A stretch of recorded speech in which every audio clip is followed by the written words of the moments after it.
Le président Trump, s'il est réélu, ne sera plus en campagne électorale permanente comme l'était le président Trump de 2016 à 2020. Peut-être qu'un Trump qui n'aura plus cette échéance d'être réélu voudra entrer dans l'histoire comme un rassembleur, un homme de paix.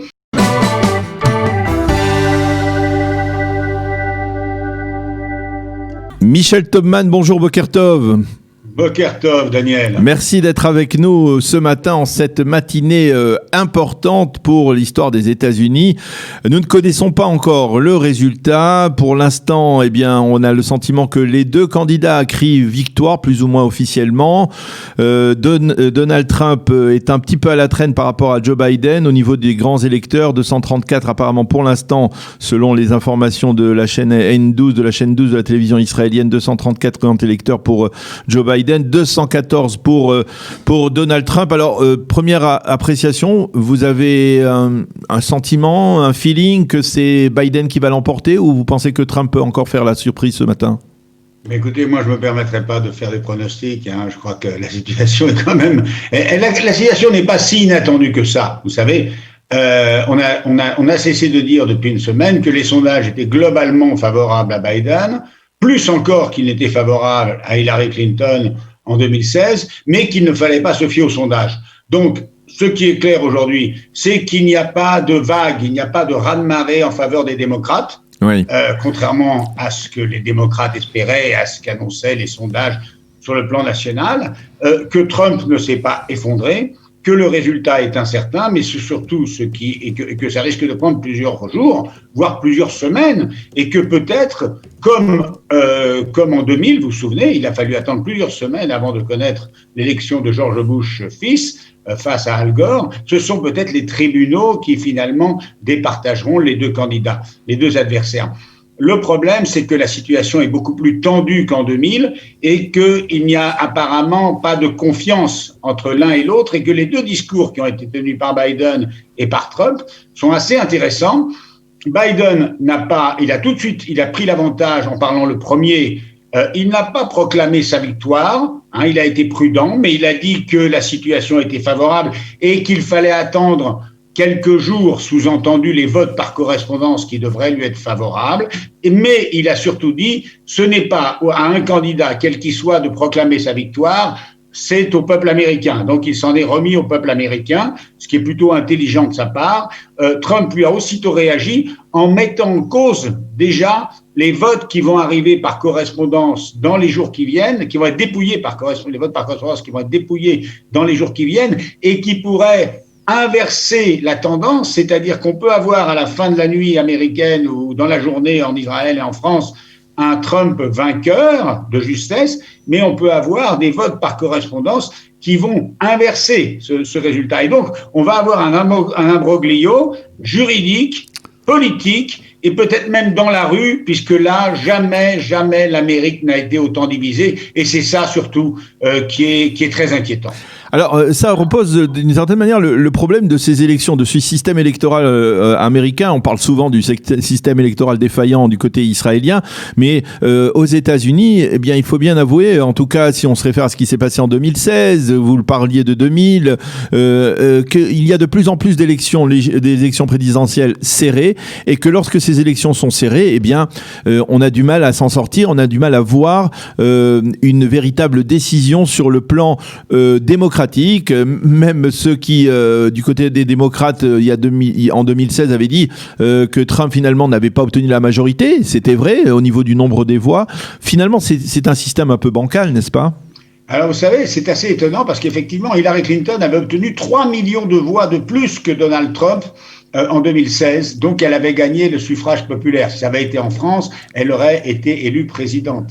Mais lorsqu'on l'a interviewée récemment, une consoeur française l'a interviewée récemment et elle a dit je ne conteste pas le mode de scrutin. Ce mode de scrutin correspond à ce que sont les États-Unis et il ne faut pas le changer. Et cela signifie que les Américains sont attachés au fait qu'ils sont une fédération. On l'oublie trop souvent. Oui.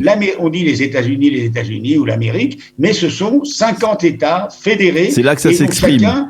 veut garder sa spécificité, ses lois, avec, vous savez, une grande indépendance. Les lois ne sont pas les mêmes d'un État à un autre, et donc l'élection, le mode d'élection du président des États-Unis, il est calqué là-dessus.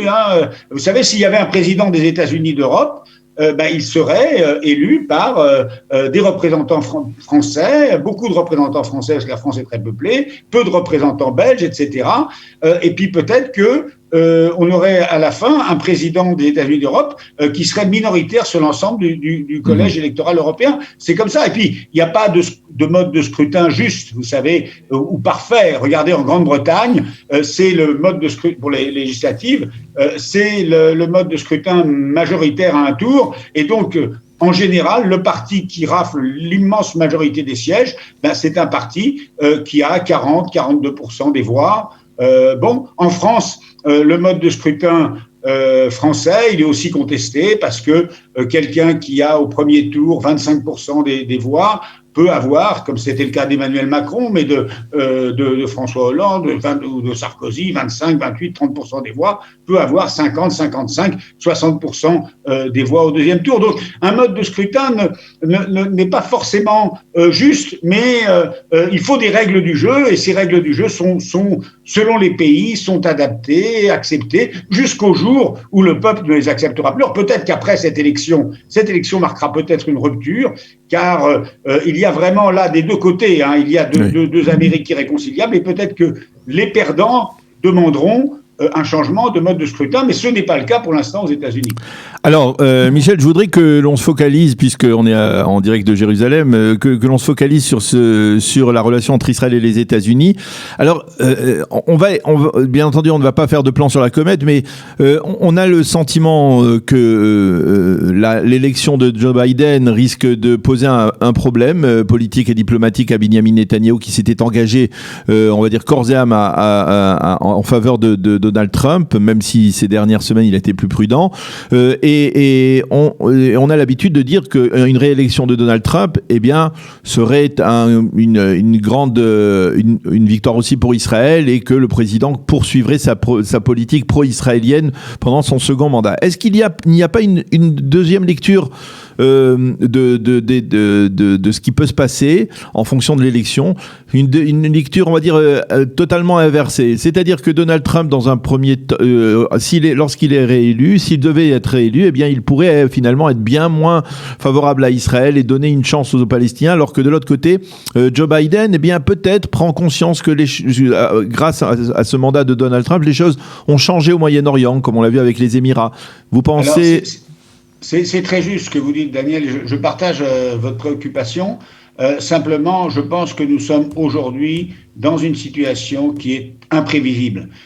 Imprévisible, pourquoi? À très court terme, parce qu'on ne sait pas qui va gagner, et surtout on ne sait pas dans quelles circonstances le président sera élu, mais le président qui sera élu aux États-Unis devra faire face à une très forte opposition, et surtout à une opposition qui risque de contester sa légitimité, que ce soit Biden ou que ce soit Trump.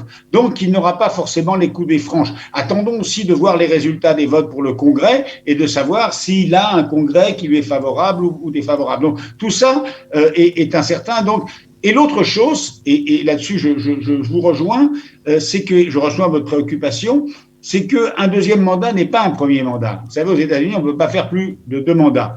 Et donc, le président Trump, s'il est réélu, ne sera plus en campagne électorale permanente comme l'était le président Trump de 2016 à 2020.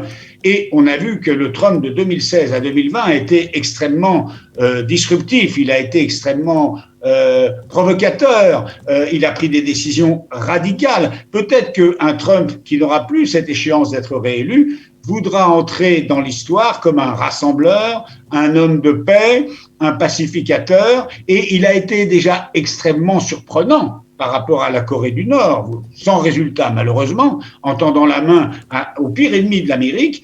Il peut nous surprendre aussi en voulant tendre la main aux Iraniens, et en voulant, parce que son rêve c'est pas d'être un chef de guerre, Il a eu plusieurs occasions de répondre aux provocations iraniennes, il l'a fait toujours de manière très mesurée.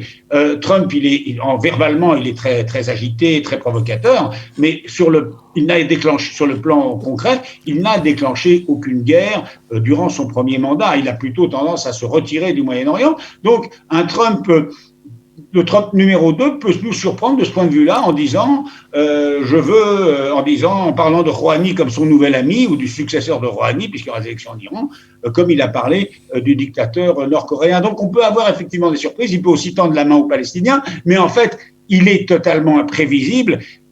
Mais la situation est imprévisible parce que de toute façon, les États-Unis, comme les autres pays, ils ont aujourd'hui d'autres préoccupations que la politique étrangère. C'est la préoccupation sanitaire et la préoccupation économique. Et donc, que ce soit Biden ou que ce soit Trump, leur principale préoccupation, ce sera de relancer l'économie américaine, et ça sera difficile.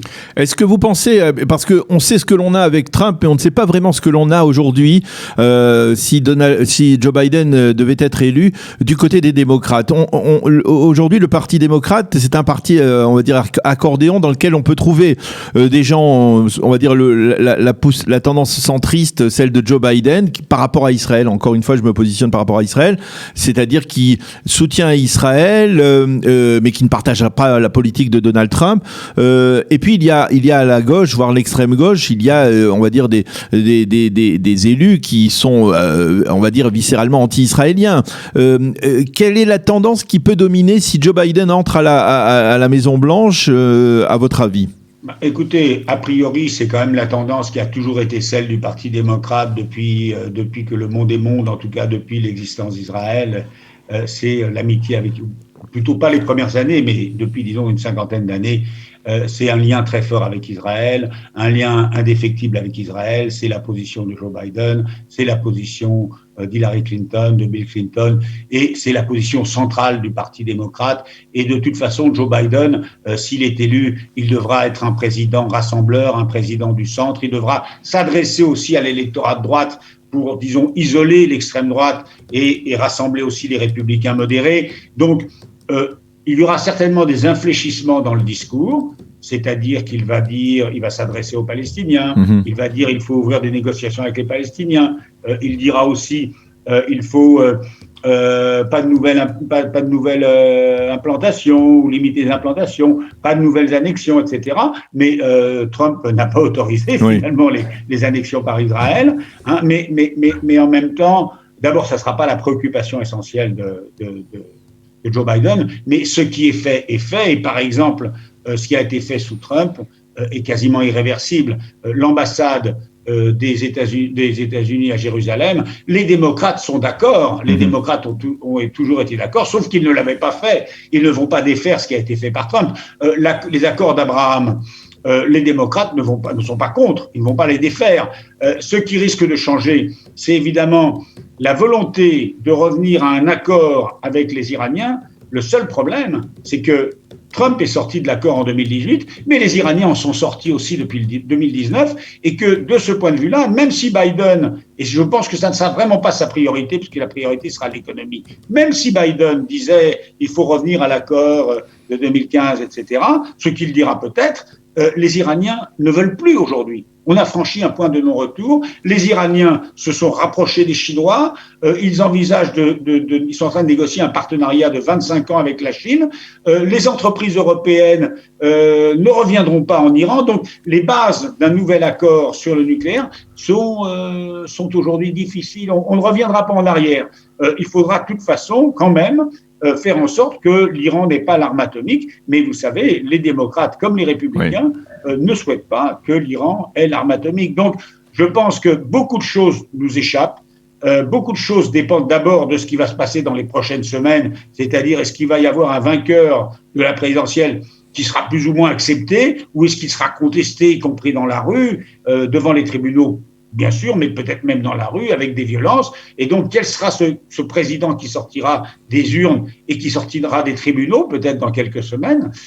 Et puis, la crise du Covid, parce que, vous savez, Trump n'a pas réussi à juguler la crise du Covid, elle est très grave, mais Macron non plus, Netanyahou non plus, personne. Est-ce que Biden, qui a, lui, à la différence de Trump, a pris cette crise au sérieux et représente finalement l'opinion majoritaire dans le monde, y compris en Israël, en France, que le sanitaire et l'économique doivent être, qu'on doit toujours jouer entre l'un et l'autre, alors que Trump, lui, a joué l'économie.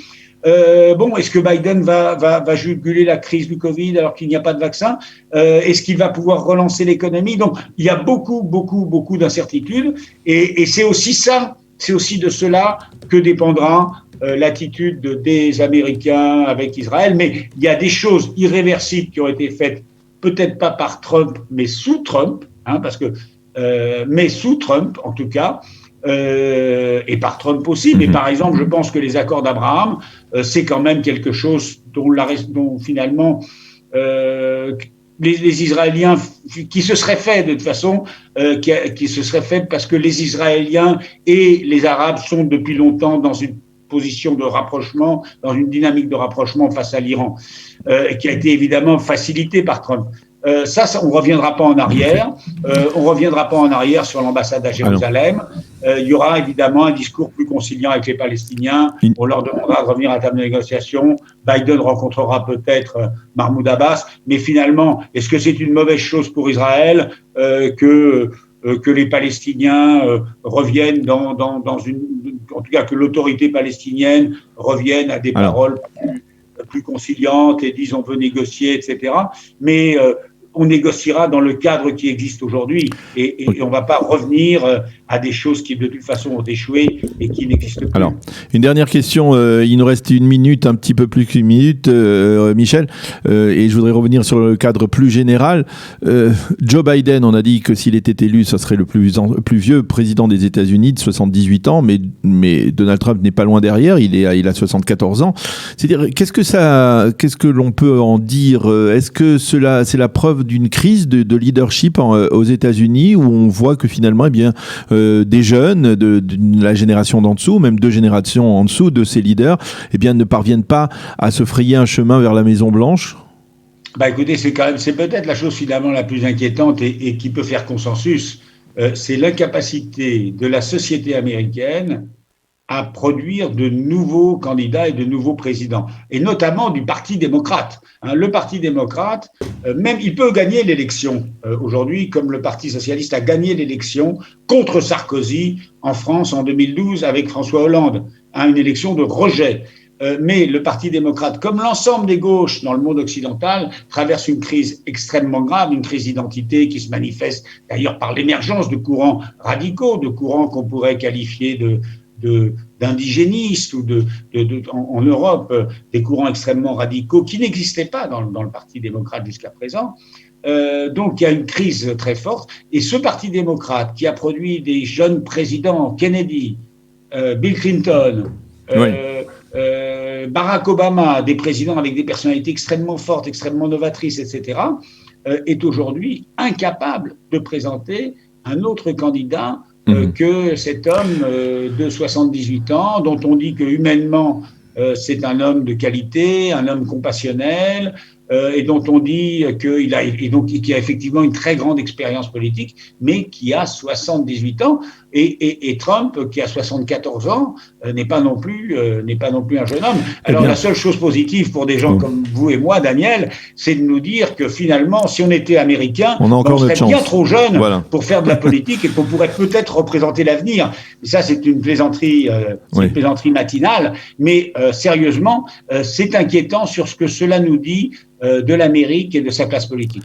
L'incapacité de se renouveler est quelque chose d'inquiétant. Eh bien, Michel Thoman, merci beaucoup pour toutes ces explications et cette analyse sur ce qui est en train de se passer aux États-Unis actuellement. Je le disais, je regardais les informations, les résultats. L'écart s'est serré entre Donald Trump et Joe Biden au niveau des électorats. 219 pour Biden, 209 pour Donald Trump au niveau des grands électeurs. Donc, c'est extrêmement serré, plus serré qu'on ne le pensait. Merci beaucoup, Michel Thoman, d'avoir été avec nous ce matin. Bonne journée, à bientôt. Bonne journée.